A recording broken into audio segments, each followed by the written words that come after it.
আমাদেরকে service count বিশেষ করে যোগদানের তারিখ থেকে আমাদের স্থায়ীকরণ করার দাবি। কারণ যদি আমাদেরকে রাজস্ব এই মুহূর্তে নেয় তাহলে ৩-৪ বছর আমরা চাকরি করে আমাদের ভবিষ্যৎ কিছুই পাবো না। আমরা চাই সার্ভিস কাউন্ট করে যোগদানের তারিখ থেকে আমাদের ব্যবস্থা করলে আমাদের ভবিষ্যৎ হবে, আমাদের পরিবারের ভবিষ্যৎ হবে।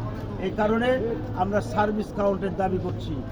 আর মাননীয় প্রধানমন্ত্রী, বাংলাদেশের প্রধানমন্ত্রী, মানবিক প্রধানমন্ত্রী জনাব তারেক রহমান আমাদের বিষয়টি দৃষ্টি আকর্ষণ করছে, তার আমাদের বিষয়টি দেখবেন, দেখে এই সমাধান করবেন। আর যেহেতু উনি মানবিক প্রধানমন্ত্রী, বিশেষ করে পূর্বে ভোটের যে প্রতিশ্রুতি, তার প্রথম প্রতিশ্রুতি ফ্যামিলি কার্ড বাস্তবায়ন শুরু হয়ে গেছে এবং কৃষক কার্ড বাস্তবায়ন শুরু হয়ে গেছে দুস্থ মানুষ, গরিব মানুষের জন্য। আমরাও চাই এই অবহেলিত কর্মচারীদেরকে যেন ব্যবস্থা করে তাদের সুন্দর ভবিষ্যৎ তৈরি করে, এই বলে আমি সকলকে ধন্যবাদ জানাই। আপনাদের দাবি যদি না মানা হয় তাহলে সেক্ষেত্রে আপনাদের পরবর্তী কোনো কর্মসূচি আছে কিনা? আমাদের পরবর্তী কর্মসূচি যদি দাবি না মানে তাহলে আমাদের সচিবালয় ঘেরাও কর্মসূচি আমাদের থাকবে। বিশেষ করে আমাদের প্রধানমন্ত্রীর বিরুদ্ধে নয়, আমরা যারা এই আমলাতান্ত্রিক জটিলতার ভিতরে আমাদেরকে ফেলেছে, অর্থ সচিব সহ যারা এই কালো আইন পাস করেছে তাদের বিরুদ্ধে আমরা সোচ্চার। তাদের পদত্যাগ চাই। এই দেশে তারাই বাংলাদেশের রাজনীতি, জনগণ সকলকে অস্থির করার জন্য তারা এই কালো আইন তৈরি করেছে। আমরা চাই এই যারা কালো আইন তৈরি করেছে তাদেরকে চিহ্নিত করে তাদেরকে আইনের আওতায় আনার। কারণ তারা এতগুলো মানুষকে, বিশেষ করে যে 60-70 হাজার মানুষ কি ছোটোখাটো বিষয় না, অনেক বড় বিষয়। এই 60-70 হাজার মানুষের যে আর্থিক কষ্ট এবং পারিবারিক সামাজিকভাবে লাঞ্ছিত হচ্ছে এই সচিবদের জন্য, যারা এই কালো আইন তৈরি করেছে, আমরা তাদেরকে ধিক্কার জানাই। যারা বাংলাদেশের জনগণ হয়ে, বাংলাদেশের নাগরিক হয়ে বাংলাদেশের নাগরিককে কষ্ট দেয় তাদেরকে ধিক্কার জানাই। এবং আমরা চাই এই দুষ্কৃতকারী যারা কালো আইন তৈরি করে তাদেরকে অবিলম্বে আইনের আওতায় আনার। কারণ তারাই দেশকে অস্থিরতার জন্য এই কাজ করেছে। আমরা কাজ করি 30 দিন আর বেতন হবে 22 দিন। আমরা সাময়িক শ্রমিক আমাদেরকে আখ্যায়িত করছে। সাময়িক শ্রমিক যদি হয় তাহলে সাময়িক অফিস হতে হবে। 3 মাসের জন্য, 30 দিন না 22 দিনের জন্য অফিস খোলা থাকবে, তারপর বন্ধ রাখবে। আমরা চাই 30 দিন খোলা থাকবে, 30 দিন বেতন।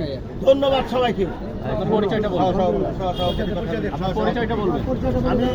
আমি ইকবাল হোসেন, রাজশাহী বিভাগ দৈনিক মজুরি ভিত্তিক সমিতির সভাপতি এবং রাজশাহী মহানগর শ্রমিক দলের জয়েন্ট সেক্রেটারি, রাজশাহী ওয়াসা সেক্রেটারি।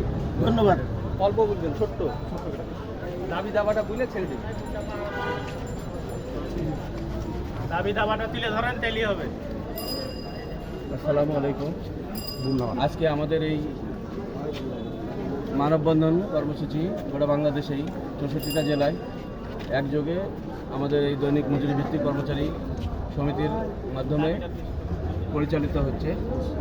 তারই ধারাবাহিকতায় আমরাও রাজশাহী জেলায় স্মারকলিপি প্রদান করেছি জেলা প্রশাসকের কার্যালয়ে। আমাদের দাবি একটাই, আমরা অত্যন্ত অবহেলিত। আমরা হচ্ছে দৈনিক মজুরিতে চাকরি করি, কর্মচারী, বিভিন্ন সরকারি স্বায়ত্তশাসিত বিভিন্ন প্রতিষ্ঠানে আমরা কর্মরত আছি। তা আমরা খুবই অবহেলিত। আমাদের অনেক অর্থ মন্ত্রণালয় থেকে এরকম একটা আইন জারি করেছে যে কাজ করব 30 দিন, বেতন হবে আমাদের 22 দিন। এই কালো আইনের বিরুদ্ধে আমাদের এই মানববন্ধন। আর বিশেষ করে আমাদের বিরুদ্ধে স্বাধীনতা হয়েছে। আমাদের যে এই 24শে জুলাই হয়েছে, এই 24শে জুলাইয়ে যে বৈষম্যের একটা পরিবর্তন আসার কথা, আমরা তারই ধারাবাহিকতায় এই আমাদের মানববন্ধন। হ্যাঁ, এই বলে আমার বক্তব্য শেষ করছি। আসসালামু নাম আলাইকুম। বলেন? মোহাম্মদ আনোয়ার হোসেন, সিনিয়র যুগ্ম আহ্বায়ক, বিভাগীয়, রাজশাহী।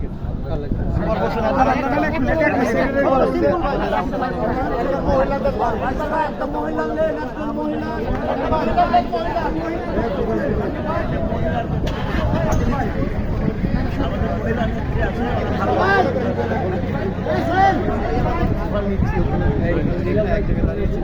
ছোট করে বলবেন। হ্যাঁ, ছোট করে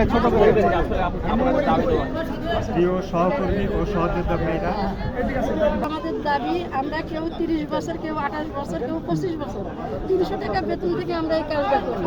আমরা যে কাজ করি, তোমরা যদি রাস্তা দেখেন তাহলে তোমরা সবাই গাছের পাতা কেন গাছও কাটবে, কিন্তু যে আমাদের বেতন বাড়ে না। আমরা কাজ করি 1 মাস, টাকা পাই 22 দিন। কেন আমাদের টাকা আর কোথায় যায়? আর আমাদের বেতন এখনো কেন বাড়লো না? আমরা সরকারের কাছে দাবি, এই যে ভাইয়েরা আমার, বোনেরা আমার, সবাই আমরা দাবি, আমাদেরকে পার্মানেন্ট করে দিতে হবে। ভাইয়া, আপনার কাছে আমাদের দাবি, আমাদের দাবিটা আপনি পূরণ করেন। আমরা অনেক কষ্ট করি, আমাদের ভাড়া বাড়িতে থাকি, প্রধানমন্ত্রীর কাছে আবেদন, এই যে আমরা ভাড়া বাড়িতে থাকি, আমরা 5800 টাকা পাই। একটা বস্তি রুমের ভাড়া হয়, আমরা 2টা বাচ্চা ছেলে মেয়ে কি খাই, কি করি?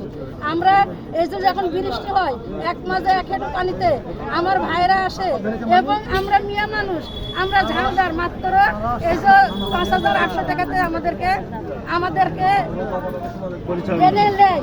আমরা ওদের সাথে মিয়া হয়ে ছেলেদের সাথে কাজ করি, দেখে খারাপ লাগে না? কতজন দেখে হাসে, কতজন দেখে তালি মারে, কিন্তু যে আমাদের পেট আছে, তাদের সাথে না থাকলে তাদের কর্ম থাকবে না, এবং আমাদের কর্ম থাকবে না। তার লাগে আমরা তাদের সাথে কষ্ট করি।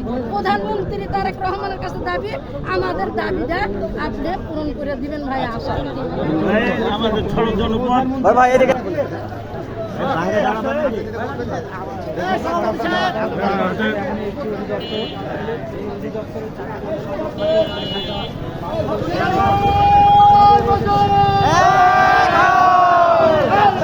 লোক আছে, তাদেরকে অনতি বিলম্বেই আপনাদেরকে নিয়মিত সংস্থাপন আনয়ন করতে হবে। তা না হলে সব অধিদপ্তর সহ সমস্ত অধিদপ্তর আমরা